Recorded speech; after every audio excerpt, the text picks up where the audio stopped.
నమస్కారం, welcome to iDream. మన సంస్కృతి కార్యక్రమానికి స్వాగతం. నేను మీ విజిత.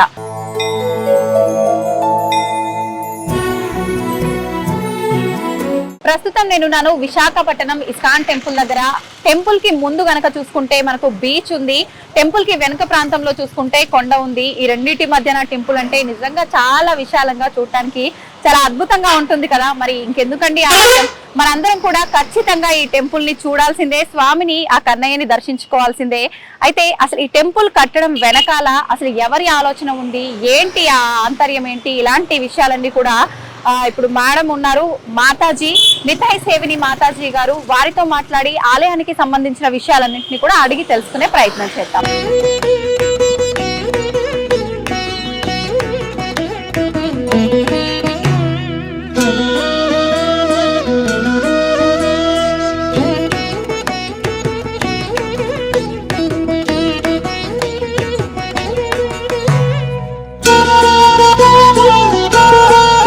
హరే కృష్ణ మాతాజీ. హరే కృష్ణ. అయితే ఇస్కాన్ అనగానే కృష్ణయ్య టెంపుల్ చాలా చక్కగా ఉంటుంది అని చెప్పి అందరూ భావిస్తుంటారు.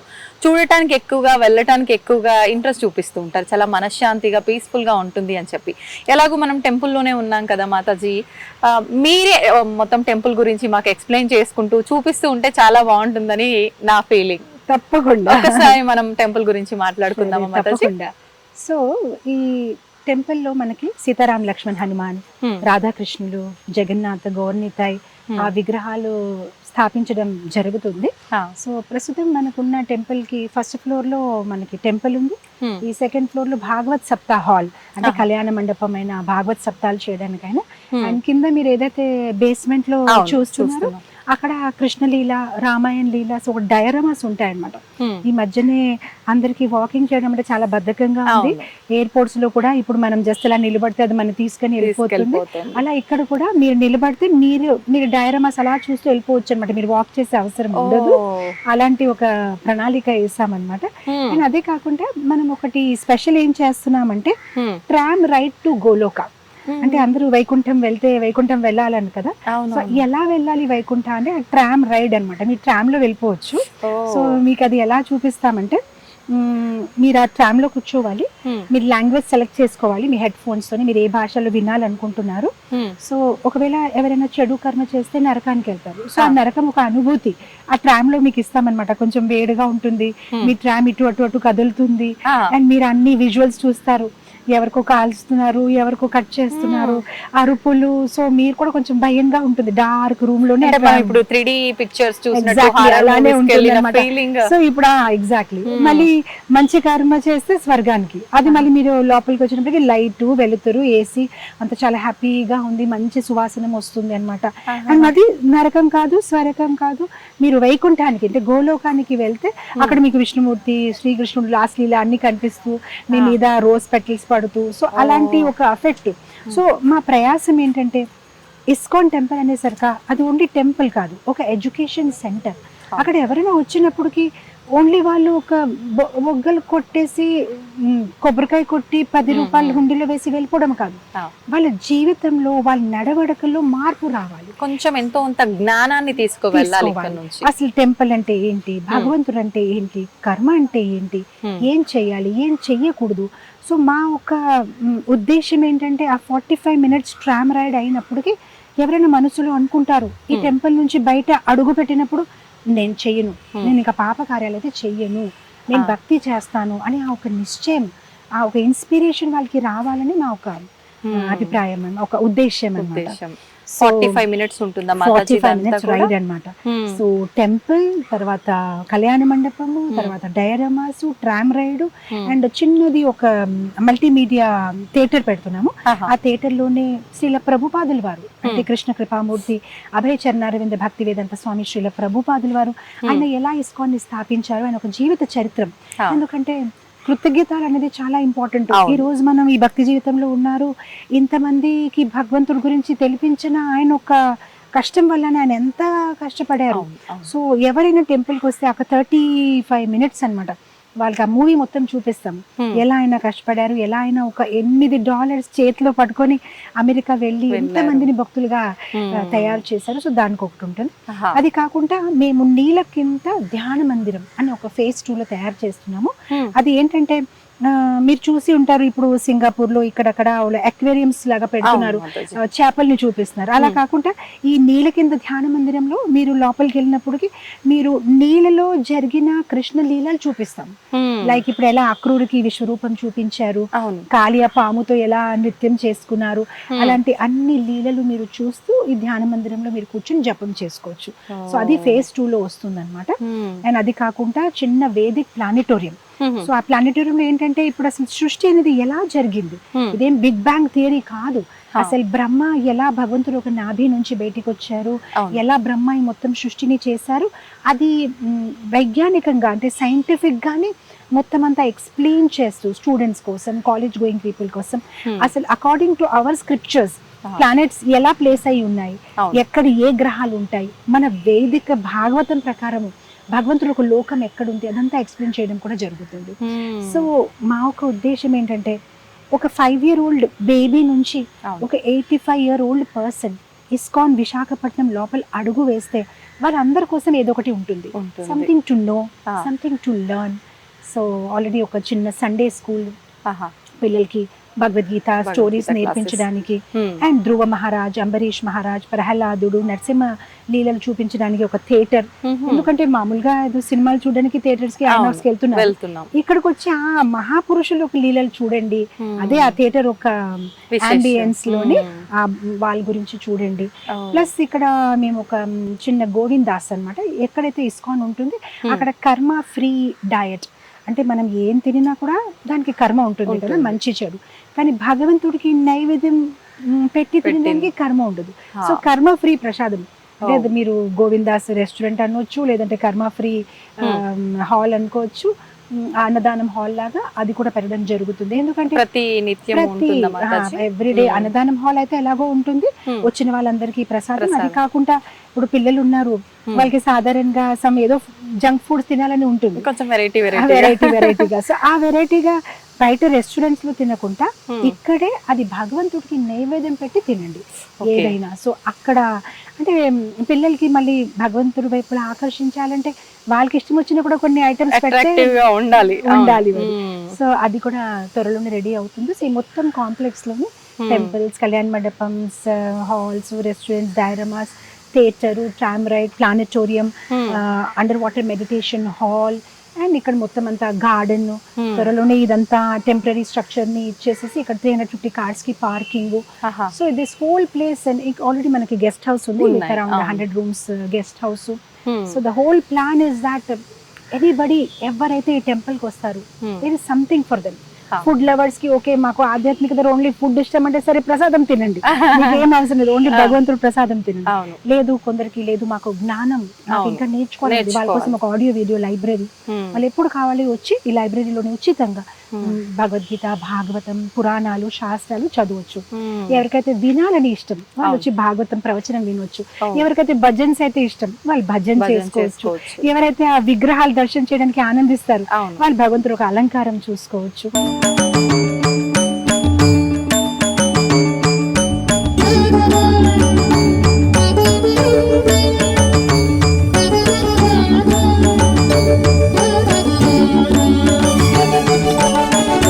సో ఇంకా గోశాల కూడా ఉంటుంది అనమాట. సో మనం అక్కడ ఆవుల్ని చాలా ప్రేమగా పెంచుతూ ఉంటాం అనమాట. So all this will be part of the new temple, ఇదైతే త్వరలోనే ఓపెన్ అవుతుంది. మనకు మామూలుగా అంటే ఇస్కాన్ అంటేనే చాలా అద్భుతంగా చూడటానికి కొంచెం కొత్తగా అనిపిస్తోంది కదా మాతాజీ. ఇప్పుడు మీరు చెప్పిన దాన్ని బట్టి చూస్తే ఇవన్నీ కూడా చాలా కొత్తగా వింతగా చూడడానికి అద్భుతంగా ఉండబోతున్నాయి అనిపిస్తోంది. మరి ఇదంతా మేము ఎంతకాలం వేచి ఉండాలంటారు, ఎప్పుడు రెడీ అవుతుందంటారు? సో మేబీ అనదర్ 1 year లో 2 years లో అది కంప్లీట్ అవ్వాలని మేము ప్రణాళిక వేసాము. దాతల పైన కూడా ఆధారపడి ఉంది. సో యా మెల్లమెల్లగా అవుతుంది. మేము ఎవ్రీ ఇంచ్ ని చాలా అందంగా డెకరేట్ చేయాలని అనుకుంటున్నాము. So even if it is taking time, it will be the most beautiful temple. అవును, మనకు ఇంకెక్కడైనా ఇస్కాన్ టెంపుల్స్ లో ఇలాంటి అవకాశాలతో కూడి ఉన్న టెంపుల్ ఎక్కడైనా ఉందా మాతాజీ? మన టెంపుల్ ప్రత్యేకత ఒకటి ఏంటంటే, ఇటు చూస్తే సముద్రం ఉంది, అటు చూస్తే కొండలు, మధ్యలో టెంపుల్. ఇలాంటి మీరు ఎక్కడ ఇస్కాన్ లో కూడా మీరు ఎక్కడ చూడరు. సో ఇది ఒక ప్రాకృతికంగా కూడా చాలా అందంగా ఉంది. అలాగే దీంట్లో ఉన్న ఫీచర్స్ ఇప్పుడు మోడర్న్ జనరేషన్ కి ఏదైతే అవసరమో దాన్ని మనసులో పెట్టుకొని ఈ ప్రణాళిక వేయడం జరిగింది. సో దట్ యంగ్స్టర్స్ అయినా, చిల్డ్రన్, టీనేజర్స్, ఓల్డ్ పీపుల్ అందరినీ మనము అట్రాక్ట్ చేయొచ్చు అండ్ కృష్ణ చైతన్యంలో తీసుకురావాలి అని ఆ ప్రణాళికతో ఇవన్నీ క్రియేటివ్ కాన్సెప్ట్స్ జరిగింది. నిజంగా చాలా మంచి ఈ ఆలోచన అంతా మీదేనా మాతాజీ? ఎవరి ఆలోచన ఇదంతా? Me and my husband. మా హస్బెండ్ అండ్ నేను యుఎస్ లో ఉండేవారము. మేము ఇక్కడ వైజాగ్ లో వచ్చినప్పుడు ఒక రాధాకృష్ణ ఫ్రేమ్ తోనే ఈ టెంపుల్ మొదలు పెట్టాము. మా దగ్గర ఏమీ ఉండేది కాదు. అండ్ స్లోగా ఈ ఒక డ్రీమ్ ప్రాజెక్ట్, మేమిద్దరు అనుకున్న ఆ డ్రీమ్ ప్రాజెక్ట్ ఇది. సో మేము ఇక్కడ వచ్చినప్పటికీ మాకు అసలు భాష రాదు, ఎవరు తెలిసిన వాళ్ళు కూడా లేరు. ఒక్క ఫ్రేమ్, రాధాకృష్ణ ఫ్రేమ్ తోని సీతంధారలో ఒక అద్దెంట్లో ఉంటూ ఇస్కాన్ సెంటర్ ని మొదలు పెట్టాము. మెల్లమెల్లగా అప్పుడు ఆ ల్యాండ్ వచ్చింది అండ్ గవర్నమెంట్ దగ్గర తీసుకున్నాము. మెల్లమెల్లగా ఈ యొక్క డ్రీమ్ ప్రాజెక్ట్ ని మొదలు పెట్టాము. So this is our life time dream, ఈ టెంపుల్ కంప్లీట్ అవ్వాలి అని. ఓకే, మామూలుగా అంటే మీకు ఈ ఆలోచన ఉండటం వరకు ఓకే, గానీ అంటే సార్ కి కూడా ఈ ఆలోచన రావటము, మీకు సపోర్ట్ చేయడం ఇదంతా అంటే ఎలా జరిగింది? సో నాకైనా ముందు ఆయన భక్తిలో ఉన్నారు, ఇస్కాన్ లో ఉన్నారు. అండ్ ఆయన ఇస్కాన్ హైదరాబాద్ లో అధ్యక్షులుగా ఉండేవారు. అప్పుడు ఆయనతో నాకు పరిచయం అయ్యింది. సో ఆయన మాట్లాడినప్పుడు, ఆయన మాటలు విన్నప్పటికీ నాకు చాలా ఇన్స్పిరేషన్ వచ్చింది. ఆయన ఒక ఆలోచించే విధానం. అండ్ మా ఇస్కాన్ లో ఒక స్వామీజీ ఉండేవారు. ఆయనకి విశ్వకర్మ అని చెప్పేవారు, ఎందుకంటే ఇస్కాన్ లో ఉన్న ప్రతి టెంపుల్ కి ఆయనే డిజైన్ ఇచ్చేవారు. ఇప్పుడు ఆయన లేరు, పరంపదించారు. సో మా హస్బెండ్ ఆయన కిందే చాలా సంవత్సరాలు సేవ చేసుకున్నారు. సో ఆయనకు ఆర్కిటెక్చరల్ మైండ్ సెట్ ఉందన్నమాట, ఇలా ఉండాలి, అలా ఉండాలి టెంపుల్ అనేసరిగా. సో చాలా వరకు డిజైనింగ్ అంతా ఆయనే చేశారు.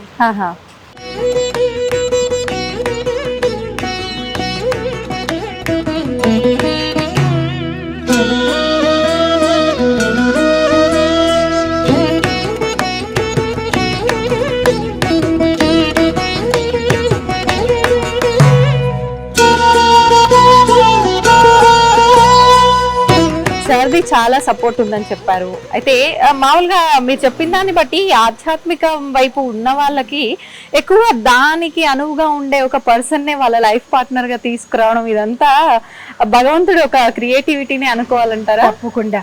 కృష్ణుడు ఒక మిరాకిల్స్ ఎలా ఉంటాయి మనం చెప్పలేము. ఆయన అన్ని చేపిస్తారు, ఆయనకి ముందే ప్లానింగ్ ఉంటుంది. ఒక చిన్న ఎగ్జాంపుల్ ఇస్తాను. ఒక రోజు మా గుడి దగ్గర నేను భగవంతుడిని ప్రార్థిస్తున్నాను. ప్రార్థిస్తే వెనక గర్భగుడి చాలా సింపుల్ గా కనిపిస్తుంది. ఇదేంటి ఇక్కడ మంచి గోవర్ధను, నెమలి, ఆవులు ఉంటే ఎంత బాగుంటుంది, పెయింటింగ్ చేస్తే ఎంత బాగుంటుందని ఆలోచించాను. ఇంకంతే చరణామృతం తీసుకొని స్కూల్కి వెళ్ళిపోయాను. స్కూల్కి వెళ్తే మా కోఆర్డినేటర్ అన్నాడు, మేడం మీ రూమ్ లో ఎవరో కూర్చున్నారు, మీతో మాట్లాడతారని అన్నారు. అయితే లోపలికి వెళ్ళాను. ఆవిడ పేరు ఏదో ఉమా గారు అనమాట. ఎస్ చెప్పండి. ఏం లేదండి, నేను మీ క్లాసెస్ వింటూ ఉంటాను, వైజాగ్ వచ్చాను కదా, ఒకసారి మీతో కలుద్దామని. యాక్చువల్గా నేను ఒక పెయింటర్ని, సేవ ఇవ్వగలుగుతారా? యా తప్పకుండా, ఈ రోజే అనుకుంటున్నాను మా గర్భగుడి లోపల గోవర్ధన్ చేయగలుగుతారంటే తప్పకుండా. నాకు 10 స్టూడెంట్స్ ఉన్నారు వైజాగ్ లో, ఎప్పుడు చేయమంటారు? ఈ రోజు. సరే వచ్చేస్తాను సాయంత్రం. అలాంటి ఎన్నో మిరాకిల్స్ అలా ఆలోచించాము. అండ్ కృష్ణుడు ఏదో ఒకటి ఏర్పాటు చేశారనమాట. So I can keep on speaking whole day, మీరు సర్ప్రైజ్ అయిపోతారు how Krishna fulfils hour small small desires అన్నమాట.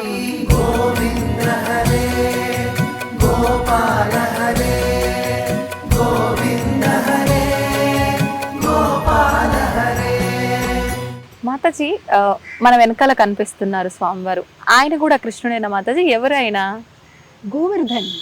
మనం గోవర్ధన్ లీలా కృష్ణుడు గురించి భాగవతంలో వస్తుంది కదా, ఎలా ఈ వ్రజవాసులు ఇంద్ర పూజ చేస్తూ ఉంటే కృష్ణుడు ఆపాడనమాట.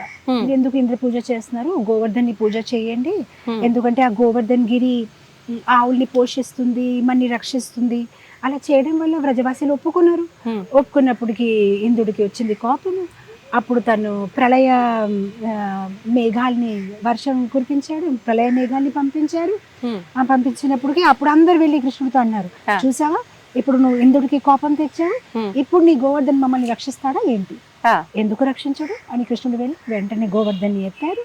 ఆయన చిటికిన వేలులోనే గోవర్ధన్ని ఎత్తేసి 7 రోజులు 7 రాత్రులు వ్రజవాసులందరూ ఆ గోవర్ధన్ గిరి కింద ఉన్నారు. అప్పుడు ఇంద్ర అది చూసేసి నాదే తప్పు అని అనుకొని తన అహంకారాన్ని వదిలేసి వచ్చి క్షమాపణ అడిగారు అనమాట. అయితే ఇప్పటికీ కూడా మీరు బృందావన్ వెళ్తే ఆ గోవర్ధన్ కొండ ఉంది. కాకపోతే అదొక పెద్ద కథ. ఇలా గోవర్ధన్ గిరికి కూడా ఒక చిన్న శ్రాపం ఉంది. దానివల్ల అది ప్రతిరోజు ఒక ఆవాల గింజ ఎంత ఉంటుంది సైజు అంత తగ్గిపోతూ వెళ్తారనమాట. ఎందుకంటే ఈ గోవర్ధన్ కి పులిత్స్యముని గోవర్ధన్ని ఎత్తుకొని తీసుకువస్తున్నారు. కాశీలో కొండలు లేదు కదా, ఈ గోవర్ధన్ని ఉంచుదామని. కానీ బృందావన్ నుంచి పాస్ అయినప్పటికీ గోవర్ధన్ కి బృందావన్ లో ఉండాలని ఉంది అని బరువు పెంచేశాడు. బరువు పెంచినప్పటికీ ఇతను ఏంటంటే చాలా బరువుగా ఉందని కొంతసేపు కింద పెట్టి స్నానం ఆచరించారు యమునాలో. వెనక్కి వచ్చినప్పటికీ ఇంకా గోవర్ధన్ కి ఎత్తలేకపోతున్నారు. అప్పుడు గోవర్ధన్ అన్నారు, నేను ముందే కదా చెప్పాను షరత, నాకు కింద పెడితే ఎక్కడ పెడితే అక్కడే ఉండిపోతాను, ఇంకా నేను మీతో రాను, నేను బృందావన్లో ఉండిపోతాను. అప్పుడు పులత్స్యమునికి వచ్చి కోపము, ఇదంతా నీ ప్రణాళికనే, కావాలని నువ్వు బరువు పెంచావు, పో నీ సైజ్ తగ్గిపోతుంది, రోజు రోజుకి ఒక ఆవాల గింజ ఎంత ఉంటుంది అంత తగ్గిపోయి వస్తావు. అందుకోసం మీరు గమనిస్తే మనం భాగవతంలో చదివితే గోవర్ధన్ చాలా ఎత్తుగా ఉంది, కానీ ఇప్పుడు మనం కలియుగంకి వచ్చేసరికి చూసి ఇప్పుడు చాలా చిన్న కొండ ఉన్నది. అయితే భక్తులందరూ కృష్ణ భక్తులు ఏం చేస్తారంటే ప్రపంచవ్యాప్తంగానే ఆ గోవర్ధన్ నుంచి కొంచెం ఒక శిల తీసుకొచ్చేసి పూజిస్తూ ఉంటారనమాట. సో గోవర్ధన్ కి కృష్ణుడికి ఎటువంటి తేడా లేదు కనుక మీరు చూసారా ఆ కళ్ళు. ఎందుకంటే ఆ రోజు గోవర్ధన్ ఎత్తి ఎప్పుడైతే భగవంతుడు వ్రజవాసుల్ని కాపాడారు, 7 రోజులు 7 రాత్రులు కాపాడిన తర్వాత ఎప్పుడైతే గోవర్ధన్ కొండకి కింద పెట్టేశారో అప్పుడు గోవర్ధన్ కి పూజ కూడా చేశారన్నమాట. సో దాని ముందు కూడా గోవర్ధన్ పూజ చేశారనే కదా అతను అలిగాడు ఇంద్రుడు. సో ఆ గోవర్ధన్ పూజ చేసినప్పుడు ఏంటంటే గోవర్ధన్ కి అన్ని రకాల నైవేద్యాలు ఆఫర్ చేశారు. ఆఫర్ చేసినప్పటికీ వ్రజవాసులందరూ ఆలోచిస్తారు ఇది ఒక కొండ కదా, కొండ ఏమైనా తింటుందా అని. సో వాళ్ళు ఒక ఫేత్ ని పెంచాలని కృష్ణుడే గోవర్ధన్ కొండలాగా ఎక్స్పాండ్ అయిపోయి మొత్తం భోజనాన్ని స్వీకరించారు. అందుకోసం ఆ ముక్కు కళ్ళు అన్ని పెడతామన్నమాట. ఎందుకంటే గోవర్ధన్ కి కృష్ణుడికి ఎటువంటి వ్యత్యాసం లేదు. ఒక్కొక్కసారి కృష్ణుడు భక్త రూపంలోనే వస్తారు, వచ్చి ఒక్కొక్కసారి సేవని స్వీకరిస్తారు, ఒక్కొక్క సేవని అందిస్తారు, ఒక్కొక్కసారి సేవని అందిస్తూ ఉంటారు. గమనించారా? అదే మీకు చెప్పాలని అనుకుంటున్నాను. ప్రతి చెట్టు మీద చూసారా శ్రీ రాధా అని రాసి ఉంది. ఇది మొత్తం బృందావన్. మీరు గమనించండి, అక్కడ గోపికలు ఉన్నారు, అక్కడ కృష్ణుడు ఆడుకుంటున్నాడు. అది కుసుమ్ సరోవర్ గోవర్ధన్ లో ఉన్న ప్లేస్ అన్నమాట. అది కుసుమ్ దాని విశిష్టత గురించి ఒక 2 మాటలు. అక్కడ చాలా స్పెషల్ పాస్టమ్ అయ్యేది. కుసుమ్ సరోవర్ పక్కనే చాలా చెట్లు ఉన్నాయన్నమాట. చెట్ల పైన మంచి పువ్వులు ఉన్నాయన్నమాట. సో రాధారాణి ఒక్కొక్కసారి ఏంటంటే సూర్య పూజ కోసము వెళ్ళి ఆ చెట్ల నుంచి పువ్వులు తింపుతూ ఉంటారు. సో అది ఆ కొమ్మ పైకి ఉంటుంది కదా, ఒక్కొక్కసారి కృష్ణుడు ఏం చేసి మారవేషం వేసేసి ఆ కొమ్మ పైన కూర్చుని కొమ్మని ఇలా కిందకి పెట్టేసరికి రాధారాణి ఆ పువ్వులు తీసుకుంటున్నారు. ఒక్కొక్కసారి ఇంకా పైకి అలా చేతేసినప్పటికీ కృష్ణుడు ఆ కొమ్మ మీద నుంచి నిలబడిపోతారు. నిలబడిపోయినప్పుడు ఏమవుతుందంటే రాధారాణి కొమ్మకి వేలాడుతూ వెళ్ళిపోతారు అనమాట. అలా పట్టుకొని వేలాడతారు. అప్పుడు కృష్ణుడు ఇంకా ఆవిడని టీస్ చేసి నీ కింద దింపాలా లేదా ఇది అది ఆవిడని ముద్దులు వేసుకొని. సో కుసుమ్ సరోవర్, కుసుమ్ అంటే పువ్వులు, కుసుమ్ సరోవర్ అంటే ఏ సరోవర్ చుట్టూ ఆ పుష్పాలు ఉన్నాయి ఇక్కడ మనం చూస్తున్నాం. అవును, అది కుసుమ్ సరోవర్. సో అలా ఇక్కడ చూసింది అన్ని మీకు బృందావన్ ని గుర్తు తెచ్చుకుంటుంది. బృందావన్ లో కూడా ప్రతి చెట్టు మీద రాధా రాధా రాసి ఉంటుంది, గోవర్ధన్ గిరి ఉంటుంది, యమున ఉంటుంది, ఆ కాళియా కృష్ణుడు ఉంటాడు. సో ఒక బృందావన్ ని మీరు గుర్తు చేసుకోవాలి. అనుభూతి కలగడం కోసం మొత్తం అలానే ఆర్గనైజ్ చేయడం జరిగింది. ఇప్పుడు మనకు విషయానికి వస్తే కూడా, కొండ విషయానికి వస్తే కూడా మామూలుగా కట్టడం ఏదైతే ఉంటుందో అలా కట్టేస్తూ ఉంటారు, కానీ ఇక్కడ స్టోన్ ని తీసుకొచ్చి అలా ఒక అనుభూతి కలగడం కోసం ఇలా క్రియేటివ్ గా ఆలోచించి పెట్టారా మాతాజీ? అవునండి, చాలా బాగుంది. మాతాజీ ఈ చెట్టు ప్రత్యేకించి ఇక్కడ పెట్టడం వెనకాల ఏమైనా రీజన్ ఉందా? నార్మల్ గా పెట్టడం జరిగింది.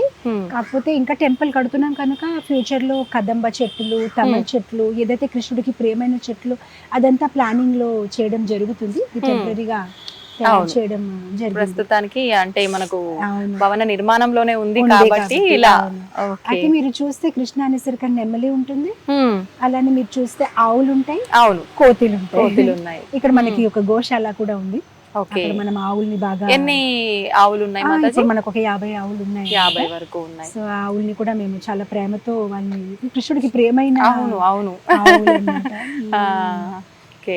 అంటే గోవులతో ఆడుకుంటాడు కాబట్టి గోపబాలుడు అని అన్నారా మాతాజీ? అందుకనే ఆడుకోవడమే కాదు, గోవుల్ని వాళ్ళు పోషించేవారు. గోవులే వాళ్ళకి ఒక ఏమంటారు వృత్తి, బిజినెస్. ఆవు పాలు అమ్మడము, మథురలో వెళ్ళి దాంతో నెయ్యి తయారు చేయడము. అసలు ఈ ఆవు పాలు గురించి చాలా మందికి తెలియదు, కానీ అది చాలా ఒక పవర్ఫుల్ ఇది అన్నమాట. దాంట్లో ఉన్న యాంటీ ఆక్సిడెంట్స్ అయినా, దాంట్లో ఉన్న ఆ ఇంగ్రీడియంట్స్ అయినా మన not only for hour physical body, మన బ్రెయిన్ కోసం కూడా చాలా మంచిది. మీరు ఆవు పేయి కూడా చూస్తే పుట్టిన వెంటనే అది పరిగెత్తుతుంది. అదే మీరు బఫెలోస్ చూస్తే అది అలా పడుకుని సమయం తీసుకుంటుంది. పెద్దవాళ్ళు చెప్తారంటే ఆవు పాలు తాగితే చాలా ఎజైల్ గా, యాక్టివ్ గా తయారవుతారు. బఫెలో మిల్క్ తాగితే బద్ధకంగా. ఇన్ఫాక్ట్ నాకు ఒక కథ గుర్తొస్తుంది, ఇది నిజమైన కథ. బ్రిటిష్ గెజెటెడ్ డాక్యుమెంట్స్ లో ఉంది. ఒకసారి ఒక అతను, ఇద్దరు బ్రిటిషర్స్ ఫైట్ చేస్తున్నారు, చాలా పెద్ద గొడవ అయింది. అయినప్పటికీ వాళ్ళు న్యాయాధీశు జడ్జ్ దగ్గరికి వెళ్ళారు. జడ్జ్ దగ్గరికి వెళ్తే జడ్జ్ అన్నారు, మీరిద్దరు ఫైట్ చేసినప్పటికీ ఎవరైనా ఉన్నారా అక్కడ, అంటే ఇది ఇవ్వడానికి, విట్నెస్ ఇవ్వడానికి? వాళ్ళు అన్నారు, ఎవరు లేరు. ఒక అతను ఉన్నాడు, ఇండియన్, తను ఒక్కడే ఉన్నాడు, ఇంకా అక్కడ ఎవరు లేరు. అంటే పోనీ తను పిలవండి, అప్పుడు తెలుస్తుంది కదా ఎవరు గొడవ మొదలు పెట్టారు. తను తీసుకొచ్చేసి తనకు చెప్పారు, బాబు నువ్వు ఏమైనా చెప్పగలుగుతావా, అసలు గొడవ ఎవరు మొదలు పెట్టారు? తను అన్నాడు, నాకు ఇంగ్లీష్ రాదు. తను హిందీలోనే అన్నాడు, నాకు ఇంగ్లీష్ రాదు. వీళ్ళిద్దరు ఏం మాట్లాడారు అది నేను విన్నాను, కానీ నాకు అర్థం అవ్వలేదు. కానీ యాజ్ ఇట్ ఈస్ రిపీట్ చేయమంటే చేసేస్తాను, కానీ వాళ్ళు ఏం మాట్లాడి దాని అర్థం తెలియదు. సో వాళ్ళు 15 minutes మాట్లాడిన కాన్వర్సేషన్, ఇతనికి ఇంగ్లీష్ ఒక్క వర్డ్ రాదు, యాజ్ ఇట్ ఈస్ గా రిపీట్ చేసి మొత్తం జడ్జ్ కి చెప్పేశారు. యాజ్ ఇట్ ఈస్ ఇంగ్లీష్ లోనే విన్నాడు కదా. ఆ రోజుల్లో వాళ్ళంతా బ్రెయిన్ గా ఉండేవారు. యాజ్ ఇట్ ఈస్ చెప్పేస్తే ఈ జడ్జ్ సర్ప్రైజ్ అయ్యి, ఇంతగా మీకు ఎలా గుర్తు ఉండిపోయింది, అసలు ఏం తింటున్నారు? అప్పుడు తను అన్నాడు, ఆవు పాలు తాగుతాను నేను రెగ్యులర్ గా. సో ఇమాజిన్ ఎంత ఇంటెలిజెన్స్ అన్నమాట ఆ ఆవు పాలు తాగడం వల్ల, యాజ్ ఇట్ ఈస్. అందు గురించి చూడండి, ఆ రోజుల్లో అసలు పుస్తకం అనేది ఉండేది కాదు, అన్ని మస్తకంలోనే. గురుగారు చెప్తారు, వీళ్ళు అంతే కంఠస్థం చేసేస్తారు. పుస్తకాల్లో ఉంటే పోతాయి గానీ ఇక్కడ పెట్టుకున్న ఎక్కడికి పోవు, ప్రాణం పోయేదాకా. సో ఆ రోజుల్లో ఆహారం కూడా అలా ఉండేది కదా. ఆవు పాలు తాగడం వల్ల, ఆవు నెయ్యి తినడం వల్ల, తాగడం వల్ల ఎంత వాళ్ళు ఇంటెలిజెంట్, ఫిజికలీ కూడా అండ్ మెంటలీ కూడా. ఆ మెమరీ పవర్ చూడండి, అసలు 15 minutes as it is repeat చేస్తాడు. ఇతను ఇలా అన్నాడు, ఇతను అలా అన్నాడు, ఇతను అలా అన్నాడు. అసలు మామూలుగా అంటే ఒక ఏదైనా 2-3 పదాలు వరుసగా చెప్తేనే చెప్పలేకపోతాం, ముందు వెనక ముందు చెప్పేస్తాం మనం. అయితే ఇప్పుడు ప్రస్తుతం నిజంగా ఇదంతా దీన్ని బట్టే అలా జరిగింది మొత్తానికైతే. మాతాజీ, ఇప్పుడు మీరు అన్నట్టుగా వాళ్ళ వృత్తే అది కాబట్టి కృష్ణుడికి ఆ వెన్న, ఆవు పాలు ఇవన్నీ కూడా ఇష్టమా, లేదంటే వెన్న దొంగ అని ఆయనకు పేరే పెట్టేశాము, లేదంటే దాని వెనకాల కూడా ఏదైనా స్టోరీ ఉందా? లేదు, కృష్ణుడికి వెన్న అంటే నిజంగానే చాలా ఇష్టం. వెన్నలో ఉన్న మంచి గుణాలు కూడా ఉన్నాయి కదా. వెన్న ఎంత సాఫ్ట్ గా ఉంటుంది, వెన్న ఎంత పవిత్రంగా వైట్ గా ఉంటుంది. అలానే భక్తులు కూడా ఎవరైతే చాలా మృదుగా మాట్లాడతారు, వినయంగా ఉంటారు, పవిత్రంగా ఉంటారు, మనసులో ఎటువంటి ఏమంటారు కాంప్లికేషన్స్ లేదు, సింపుల్ గా ఉంటారు, అలాంటి వాళ్ళు భగవంతుడు స్వీకరిస్తారు. అందు గురించి ఆయన వెన్న స్వీకరించి చెప్పారనమాట, మీ హృదయం కూడా అలా ఉంటే మిమ్మల్ని కూడా నేను స్వీకరిస్తాను. సో నిజంగానే కృష్ణుడికి వెన్న అంటే చాలా ఇష్టం.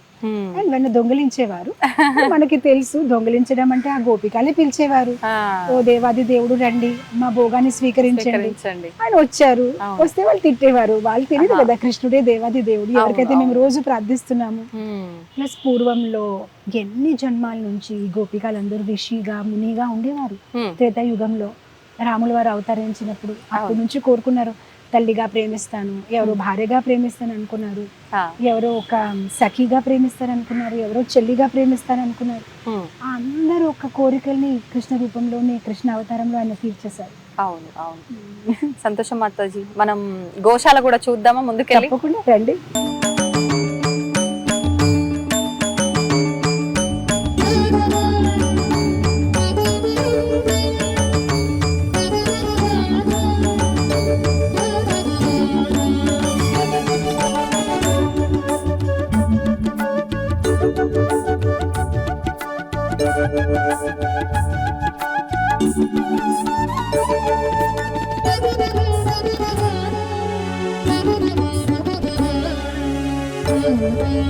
రాధాకృష్ణుల్ని చూడగానే చాలా ముగ్ధ మనోహరంగా అలానే చూస్తూ ఉండిపోవాలనిపిస్తుంది.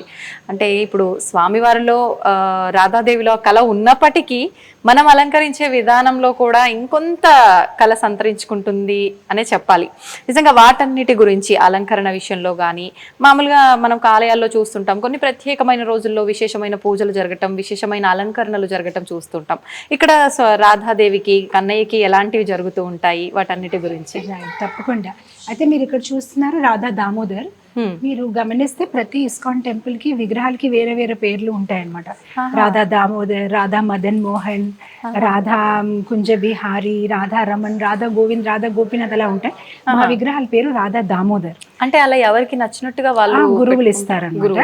సో దామోదర్ అంటే మీకు తెలుసు కదా, ఎవరికైతే ఉదరం మీద దామ్ యశోదామాత కట్టారు కదా, సో ఆ దామోదర్ అన్నమాట. ఇటు మీరు చూస్తున్నారా చిన్న గోవర్ధన్ శిల ఉందన్నమాట. ఇందాక మనం గోవర్ధన్ శిల గురించి చర్చించాము. ఆ గోవర్ధన్ శిలకి పూజిస్తూ ఉంటాము. ఇది రాధా దామోదర్ మూల విగ్రహాలు, అర్చ విగ్రహాలు. రోజు ఈ విగ్రహాలకి అభిషేకం అవుతూ ఉంటుందన్నమాట. సీతారాం లక్ష్మణ్ హనుమాన్, గోర్ నితాయ్ కలియుగంలో నిత్యానంద అండ్ చైతన్య మహాప్రభు, కృష్ణ బలరాం ఒక అవతారం అన్నమాట. అండ్ జగన్నాథ స్వామి సుభద్రాదేవితోని సుదర్శన్ చక్ర, అక్కడ తులసిని పూజిస్తూ ఉంటారు. పక్కనే నరసింహస్వామి లక్ష్మీదేవితో విరాజితులై ఉన్నారు. అండ్ ఇక్కడ మీరు చూస్తున్నారు కదా గురువులు అన్నమాట. మొత్తం అంతా పరంపరలో ఎవరైతే కృష్ణ భక్తి ప్రభుపాదుల వారు ముందు ఉన్న గురువులు, వాళ్ళ గురువులు ఈ మొత్తం అంతా బ్రహ్మ మాధవ గౌడీయ సంప్రదాయ కృష్ణుడి నుంచి మొదలయ్యిందన్నమాట. సో అలా అంటే ఇప్పుడు కృష్ణుడు తర్వాత మొదట గురువుగా బ్రహ్మ నుంచి అంత వరుసగా. ఇక్కడ చాలా ప్రోగ్రామ్స్ అవుతూ ఉంటాయి. శ్రీల ప్రభుపాదుల వారు మా జీవితాన్ని, భక్తుల యొక్క జీవితాన్ని ఎలా చేసేసారంటే ప్రతి రోజే పండుగ. మాకు కంటిన్యూస్ గా జూలై వచ్చేసరికి రథయాత్ర ఉంటుంది. జగన్నాథ స్వామికి మేము ఊరేగింపు తీసుకెళ్తాము. మళ్ళీ ఆగస్ట్ వచ్చేసరికి జన్మాష్టమి ఉంటుంది. చిన్న కృష్ణుడిని ఉయ్యాలలో పెట్టి అభిషేకం చేసి మధ్యరాత్రి వరకు జన్మాష్టమి ప్రోగ్రామ్ ఉంటుంది. మళ్ళీ సెప్టెంబర్ వచ్చేసరికి రాధారాణి ఆవిర్భావించిన రోజు ఉంటుంది. ఆ తర్వాత కార్తీక మాసం మొదలవుతుంది. సో మేము నెలంతా యశోదా దామోదర్ని పూజిస్తూ ఉంటారు అన్నమాట. దామోదర్ మాసం కంప్లీట్ అయ్యేసరికి మన ఇది వచ్చేస్తుంది, గీతా జయంతి ప్రోగ్రామ్ వచ్చేస్తుంది, మోక్షద ఏకాదశి. అండ్ ఆ తర్వాత ప్రత్యేకమైన కార్యక్రమం వైకుంఠ ఏకాదశి. వైకుంఠ ఏకాదశిలో మేము వైకుంఠ ద్వారం అనేది కడతాము. అండ్ అదే కాదు, ఆ రోజు రాధారాణికి కృష్ణుడికి బాలాజీ అలంకారం ఉంటుంది. సో చాలా ప్రత్యేకంగా ఉంటుంది. అండ్ ఆ రోజు మేము పుష్యాభిషేకం చేస్తాం పుష్పాలతో. సో మీరు ఆ రోజు కనుక గుడికి వస్తే మీరు రాధాకృష్ణుడు కళ్ళు మాత్రమే కనిపిస్తుంది, మొత్తం అంతా పువ్వులతో నిండిపోయి ఉంటారు, రకరకాలమైన పువ్వులు. సో 2 రోజుల నుంచి భక్తులు ఆ సేవలో ఉంటారు, ఆ కైంకర్యం చేస్తూ ఉంటారు, ఆ పెటల్స్ ని తీస్తూ ఉంటారు. అండ్ ఆ తర్వాత హోలీ ఫెస్టివల్ కూడా మాది ఏంటంటే వైకుంఠ ఏకాదశి రోజు ఫ్లవర్ హోలీ ఆడుకుంటాం. సో ఒక్కరిపైన ఒక్కరు ఆ ఫ్లవర్ ని చేయడము, సో అది చాలా ప్రత్యేకమైన కార్యక్రమం ఉంటుంది. ఆ తర్వాత మళ్ళీ నిత్యానంద త్రయోదశి, గౌర పూర్ణిమ, మన గౌర్ నిత్యానంద చైతన్య మహాప్రభు ఆవిర్భావించిన, అది కూడా చాలా గొప్పగా ఆ పండుగ చేస్తూ ఉంటాము. అదైన వెంటనే మళ్ళీ శ్రీరామనవమి వస్తుంది. శ్రీరామనవమి ఏప్రిల్లో వచ్చినప్పటికీ మళ్ళీ మేలో నరసింహ చతుర్దశి, అది కూడా చాలా గ్రాండ్ గా. సో సంవత్సరం అంతా అండ్ సమ్మర్ అయ్యేసరికి పిల్లలు ఒక రెసిడెన్షియల్ క్యాంప్ ఉంటుంది. సో ఆల్ ఓవర్ వరల్డ్ నుంచి అందరు వస్తారు. సో ఇయర్ అంతా ఏదో ఒక ప్రోగ్రాము, ఏదో ఒక పండుగ మాతాజీ. మామూలుగా వసంత పంచమి రోజు కృష్ణుడు హోలీ ఆడినట్టుగా మనకు తెలుస్తుంటుంది కదా పురాణాల్లో. ఆ రోజున ఏదైనా జరుగుతూ ఉంటుంది? మాకు శరత్ పూర్ణిమ, వసంత పంచమి అన్ని రోజుల్లో కూడా ప్రత్యేకమైన అలంకారం ఉంటుంది. భగవంతుడికి కలర్స్ ఆల్సో, ఏదైతే ఇప్పుడు మీరు బట్టలు చూస్తున్నారు దానికి కూడా ఒక సిస్టమ్ ఉంది. సోమవారం ఏ రంగు పెట్టాలి, శరత్ పూర్ణిమ రోజు భగవంతుడికి ఎలా అలంకరించాలి, వసంత పంచమి రోజు ఎలా అలంకరించాలి, అన్ని ఒక ఆగమ శాస్త్రాలు ఏదైతే ఉన్నాయో దాని ప్రకారం జరుగుతూ ఉంటాయి అన్నమాట. ఏ పువ్వు ఇవ్వాలి, ఆ రోజు ఏం నైవేద్యం పెట్టాలి, అన్ని దాని ప్రకారం ఒక పంచరాత్రిక విధిలోనే వాళ్ళు పాటిస్తూ అంత శాస్త్ర ప్రకారంగానే. అన్ని శాస్త్ర ప్రకారం. మామూలుగా మనం ఏ ఆలయాల్లో విగ్రహమూర్తులకి చూసినా కూడా కుట్టకుండానే వస్త్రం డైరెక్ట్ గానే అలా చేస్తున్నట్టుగా మనం చూస్తూ ఉంటాం. కానీ ప్రత్యేకించి రాధాకృష్ణుల దగ్గరకు వచ్చేసరికి డైరెక్ట్ గా మనకు అది ఒక వస్త్రం మనకి రెడీ అయిన తర్వాత ఎలా ఉంటుందో అలానే వస్త్రాలు ధారణ చేయడం అనేది జరుగుతుంది. ఎందుకని మాతాజీ? ఇక్కడ ఫర్ అస్ కృష్ణ ఇస్ ఇదేం స్టాచ్యూ కాదు, కాదు, he ఇక్కడ is ఉన్నారు. సాక్షాత్ కృష్ణ నందనందన. సో తన్ని చాలా బాగా అలంకరిస్తాము. ఎండాకాలంలోనే ఆయనకి షర్ట్ తీసేస్తామన్నమాట, కొంచెం ఆయనకి గాలి రావాలి అని కొంచెం కాటన్ లో వేపిస్తాము. అలానే రాత్రి నిద్రపోయే ముందు ఇదన్నీ అలంకారం తీసేసి ఆయనకి నైట్ డ్రెస్ వేస్తాము. వింటర్ టైంలో ఆయనకి షాల్ వేస్తాము, ఆయనకి క్యాప్ వేస్తాము, అన్ని ఆయనకి వులెన్ క్లాత్స్ వేస్తాము. అన్ని కృష్ణుడు మనం ఎలా ఉంటాము అన్ని ఆయనకి, అంటే మానవ రూపంలో మనతో తిరుగుతున్నారు అనే భావనతో అన్ని ఆయనకి సౌకర్యాలు చూస్తారు, మనం ఎలా అయితే చూసుకుంటామో. ఈవెన్ నైవేద్యం కూడా వింటర్ టైంలో వేరేగా ఉంటుంది, నైట్ ఆయనకి హాట్ మిల్క్ ఉంటుంది. సో అలా ప్రతిదీ ఆయనకి 6 times ఉంటుంది. 6 times ఆయనకి డిఫరెంట్ గా టిఫిన్స్ ఉంటాయి, అన్ని రకాలుగా ఆయనకి. సో మామూలుగా సౌత్ ఇండియాలో వాళ్ళు ప్రసాదం అంటే దద్దోజనం పులిహార అనుకుంటారు, కానీ మా శిల ప్రభుపాదుల వారు అన్నారు టెంపుల్లోనే భగవంతుడికి మనం ఏదైతే నైవేద్యం పెడతాం, మనం ఏదైతే తింటున్నాం అన్ని ఆయనకి నైవేద్యం పెట్టాలి, అది ప్రసాదం కింద మారుతుంది. సో ఇక్కడ భగవంతుడికి ప్రతిదీ ఆఫర్ చేయడం జరుగుతుంది. ప్రత్యేకించి ఏదో ఒక సందర్భంలో నాకు గుర్తులేదు కానీ మాతాజీ చాలా రకాల వెరైటీస్ నైవేద్యాలన్నీ చేసి భగవంతుడికి నివేదన చేస్తారు. అది ఎప్పుడు? గోవర్ధన పూజ. గోవర్ధన పూజ చాలా బాగా అది కూడా మన దగ్గర జరుగుతుందా? 1008 వెరైటీస్ ఉంటుంది. అప్పుడు ఏంటంటే ఒక రిప్లికా గిరి గోవర్ధన్ కడతాము, హల్వాతోని, కేక్ తోని, రైస్ తోని. సో మొత్తం కొండనే మీరు తినొచ్చు, మొత్తం హల్వాతో తయారు చేయబడుతుంది. ఆ కాలీఫ్లవర్ తో ట్రీస్ ని తయారు చేయబడుతుంది, ఆ పిస్తాలతో రోడ్స్ ని తయారు చేయబడుతుంది. ఆ మొత్తం అంతా గిరి గోవర్ధన్ ని కట్టి దాన్ని 3 సారి పరిక్రమ చేసి ఆ రోజు ఆ లీల చెప్పుకొని ఎలా ఆ రోజు బ్రజవాసిల్ని కృష్ణుడు కాపాడారు, గోవర్ధన్ పూజ ఎలా చేశారు, ఆ వృత్తాంతం విని ఆ తర్వాత భక్తులు ప్రేమతోని అందరు తీసుకొస్తారు. గుడిలోనే కాదు, మొత్తం అందరూ ఆ రకాల వంటలు, పిండి వంటలు తీసుకొని వస్తారు. అదంతా భగవంతుడు నైవేద్యం పెట్టిన తర్వాత భక్తులు అందరికీ పంచడం జరుగుతుంది. సో అది చాలా చాలా గ్రాండ్ మహోత్సవం అన్నమాట. మొత్తానికి మనం కృష్ణుడి మాయల గురించి మాట్లాడుకుంటాం, ఆయన చేసే మాయల్లో మనము అనుభూతి పొందుతుంటాం, కానీ ఆయన చేసే ప్రతి విధానం కూడా ఇలా వింత వింతగానే ఉంటుంది. అయితే మొత్తానికి చాలా సంతోషంగా ఉంది మాతాజీ. నిజంగా నేను మొదటిసారి వింటున్న ఇలాంటి విషయాలన్నీ కూడా. ఒక ఆలయంలో ఇలాంటివి జరుగుతాయి భగవంతుడికి, అంటే మానవులకి ఏదైతే జరుగుతున్నాయో అలాంటి సేవలన్నీ కూడా భగవంతుడికి చేస్తారు అని అంటే కొంచెం వినడానికి ఆశ్చర్యంగా ఉంది, కానీ చాలా బాగుంది. సంతోషం మాతాజీ, చాలా మంచి విషయాలు తెలియజేశారు.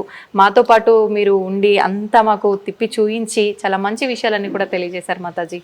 ధన్యవాదాలు. హరే కృష్ణ.